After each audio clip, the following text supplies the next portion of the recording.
When I was really young, like maybe 4 or 5, we lived on a dairy farm in western New York.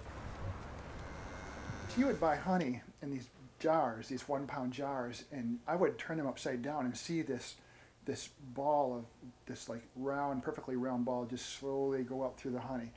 And that just really intrigued me. I just thought that was so neat, and I liked that, and so it made me like honey.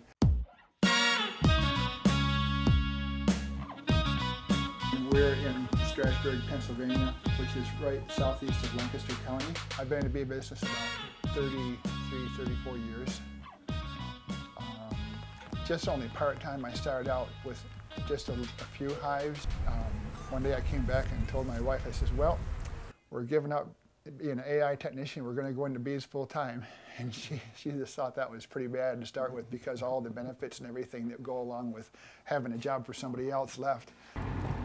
Mostly what we do is we take our bees up in northern Pennsylvania, like in Tioga County or Lycoming County or some in Susquehanna County, and put them 50 or 60 beehives in one spot. Open this gate. And that way they'll get blackberry and sumac and basswood and tulip poplar and clover and that's sweet clover, the tall kind, and goldenrod in the fall.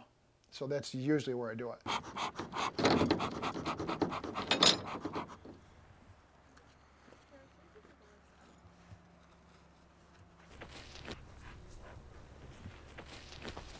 Hold on just a minute, those cows are coming out. I need to close the gate.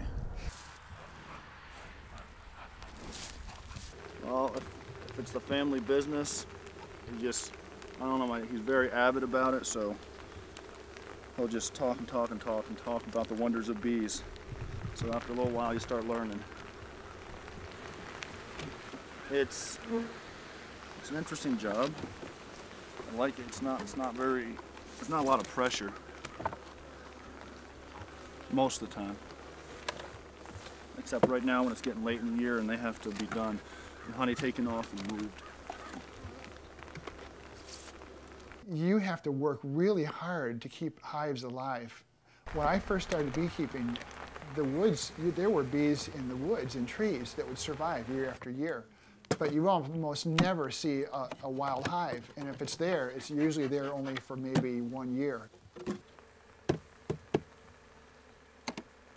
If people that have 2,500 colonies can lose 2,000 in 3 or 4 weeks' time, and we have 350, you know, we don't have a lot of security. We just take it as it goes. It's not real secure. Bees are so necessary to our livelihood. About every third bite you take is from pollinated insects, they say. Like a third of your food source is from pollinated insects, which is mostly from honeybees.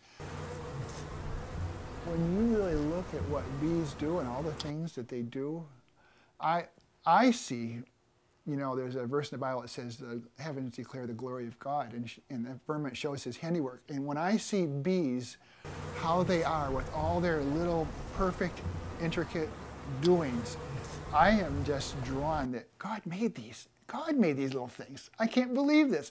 You could take away any little thing, and those bees would not be. And you could take away like any behavior. All of it has to be there in order for them to survive. I just can't imagine having something develop like bees. Because even today, if there's one little thing that happens to a bee, the whole thing just dies. We have to treat them or else we don't have bees. All the beekeepers, almost everybody that I know, has had this constant struggle to find what works and to keep it on, but not so much that it's going to hurt the bees, because some of these chemicals end up affecting how the queens live and how the worker bees survive, and if the chemicals get into the wax, then you have to like recycling your combs. We do 2 treatments, one right now that kills all the mites that are on the bees, and one in 30 days, and that gets all the mites that were in the cells, the brood cells that might not be visible. And that's what we do. Through last year, we had about 300 and lost more than half.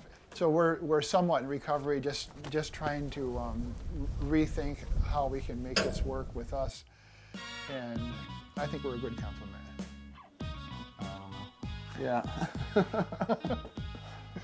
I compliment you every time I can. Yeah, you do. Change your soul.